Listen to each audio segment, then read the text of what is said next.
اكيد راك سمعت بالتغير المناخي سواء من التلفزه والا من لي ريزو سوسيو، وحتى كان ما سمعتش مش مشكل، بطبيعه الواقع قايم بالواجب.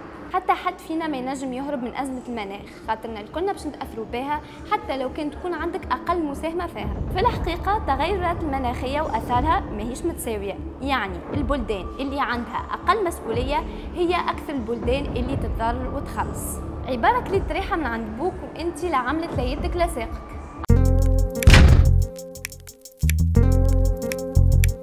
عسلامة يا شعب الواو، أنا زينب وهذه سيري طبيعة سكوب، واليوم باش نحكيو على العدالة المناخية.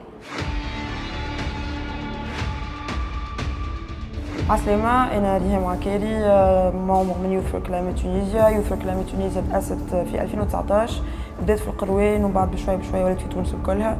الأول تعرفنا بالتظاهرات نتاعنا اللي يصيروا والمسرح البلدي نطالبوا بالعدالة المناخية، ومن بعد لي بروجي ولاو أكثر وإحنا ولينا أكثر، نخدموا توا برينسيبالمون على جوستيس كليماتيك والكريز كليماتيك في تونس. واخر بروجي توا نخدموا فيه هو ارت اكزيبيشن. ارت اكزيبيشن هذايا برينسيبالمون بور دو اوبجيكتيف. الاوبجيكتيف الاول هو بور بروموفوار لي بوكليت اللي عملناهم، مي اوسي بور لا سونسيبيليزاسيون كيفاش اترافير اون فاسون ارتستيك، معناها باش تشوف وتفهم لي زيفي دو شونجمون كليماتيك بعينيك، حاجه ملموسه اللي هي حاجه فنيه. نجبدوا معناها موضوع الماء، التلوث، برشا حاجات كيما معناها الجروب شيميك نتاع جيبس، الحرايق.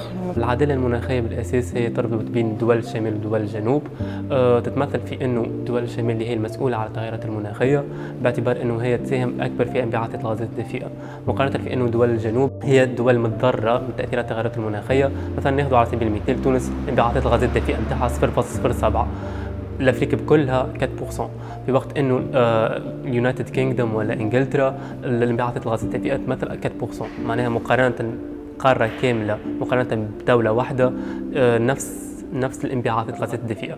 دونك هوني كيف باش نجيو نحكيو انه الدول المتقدمة او دول الشمال هي المسبب في التغيرات المناخية، في وقت انه هي ماهيش متأثرة بارابور دول الجنوب.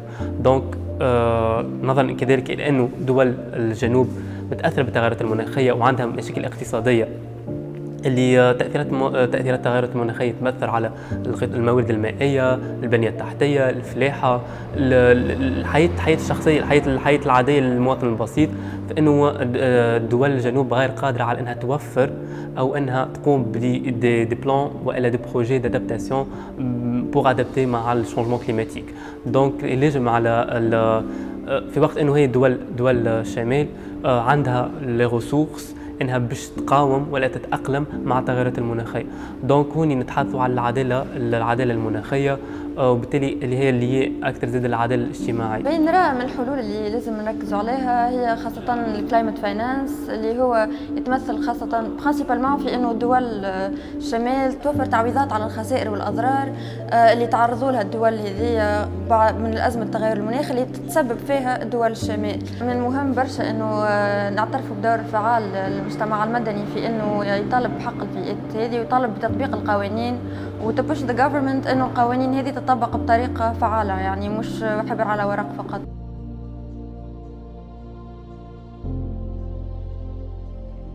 تغير المناخ ماهوش تحدي بيئي كهو، انما هو تحدي اخلاقي واجتماعي زاده. ما نحكيوش على ازمه اوروبيه ولا افريقيه، نحكيو على ازمه مجموعه، هذاك علاش يلزمنا نشوفوها من منظور اجتماعي. المساواة الجندرية هي من الركائز الرئيسية لتحقيق مجتمع عادل. وأنا كامرأة تونسية لقيت إنه فما رابط ما بين العدالة بصفة عامة والعدالة المناخية، على خاطر التغير المناخي يأثر بشكل كبير على النساء وعلى الأطفال زادا. وإحنا كبلد نامي ما عندناش لا الإمكانيات لا الموارد باش نتصداو الكوارث الطبيعية هذه. الدول المتقدمة لازم تنقص من الانبعاثات نتاعها وتقوم بتمويل مشاريع صديقة للبيئة. وهكا تكون حلقتنا وفات. ما تنساوش باش تبارطاجيو الفيديو هذه مع اصحابكم، خلينا نوصلوا صوتنا، وملتقانا في الحلقه الجايه على باج الواو. باي باي.